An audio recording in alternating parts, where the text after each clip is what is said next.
Hi, this is the calibration procedure for the Canberra Ultra Radiac gamma radiation monitors utilized by the Triad hazmat team. So when you get a monitor in for calibration, first do a visual inspection, make sure it looks in good shape. We turn it on, make sure that it appears to be operating normally, that it still had a battery life, no battery alarms or anything when it came in.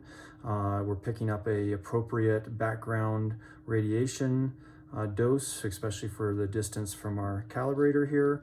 And I'm going to go ahead and hit the dose button and just kind of see if there's any abnormal numbers that it picked up from the dose over the last year. Most of these are very close to zero or background levels. So everything's looking good on this one. I'm going to go ahead and turn it off, and we are going to remove the protective case. So once it's out of the case, we're going to verify the serial number and the asset number. So this is serial number 1300-2150, which is right here on the calibration record. Verify the asset tag's correct. Yep, everything looks good there. And I'm also going to go ahead and remove the calibration sticker from last year at this point, and I'll get into why in just a little bit. Batteries, we're going to go ahead and pull the batteries out, throw those in the recycle bin, and replace the 4 AA's. You can see the indicators for the polarity right here, so we just match those. And look for corrosion. If there's active corrosion going on, you can kind of see this unit had some in the past. And that's part of the reason why we change the batteries every year as a proactive measure, is because it's very difficult to clean out the corrosion once it happens. But if there's anything active, either do your best to clean it or set it aside, and I'll look at it. And so we'll put the fresh batteries in. And now we're ready to enter the calibration mode. So to do that, we hit the rate and the clear test button together, and then turn the unit on. When you get the 3 flashing dashes, you can go ahead and release the buttons. We're going to go ahead and hit the rate key, and that brings up our original calibration factor, which in this unit is 1.68. So I'm going to document that here. And then I'm going to hit the rate button again, and this brings up the current calibration set point. So this is what we adjusted it to last year during the calibration cycle. So this is the number that changes every year. To change the calibration set point, we are going to go ahead and hit the clear test button, and that will start to flash one of the items on the screen that we can change. So the first one to come up is the decimal point and the units. So just verify that it should be in millirems per hour. That's what this number is measuring. But if you hit the rate key, you will go through and you can see that you can go to either rems per hour, different decimal points, microrems per hour. So we want to verify that, where decimal point is after the first digit, and we are at millirems per hour. So I'm going to hit the clear test button to select the next digit. We don't need to change that one.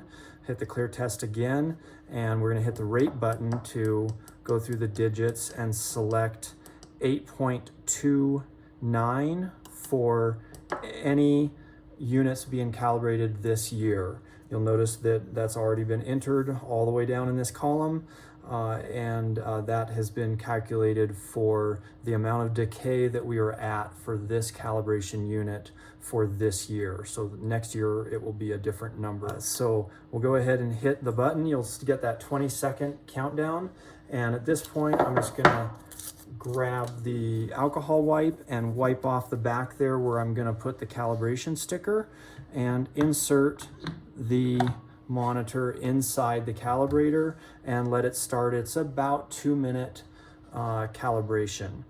So the reason that I'm doing the alcohol wipes is you've probably noticed our new batch of calibration stickers, even though it's the same company and the same part number that we've ordered in the past from logistics, it's not the same. And they're peeling off at 30-day increments or less off of the multi-gas monitors. So I'm cleaning these with alcohol in the hopes that since it's going to be a year, that they won't peel out. So while I'm waiting, I'm going to go ahead and make a new sticker for this unit, assuming it passes, which it should.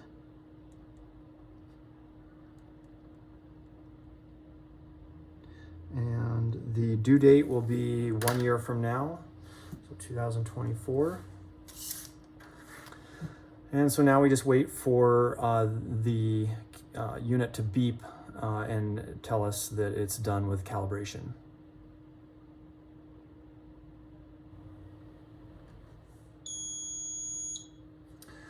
So there's the beep that tells us it's done with calibration. We're gonna go ahead and pull the unit out. And this is the new calibration factor that'll be flashing on the screen. And we are going to go ahead and enter that. That's within 33% of 1.5, so it's going to be a yes for within tolerance. We did change the batteries, and we are going to apply a sticker right now. So if it doesn't pass, this will alternate flashing with a dashed line.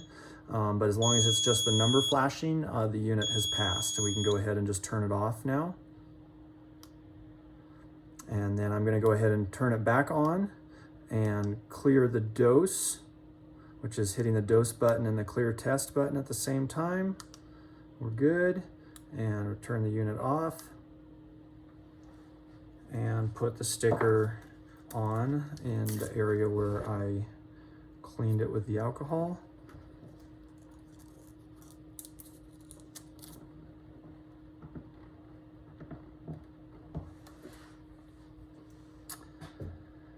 And we're good to put it back in its protective case.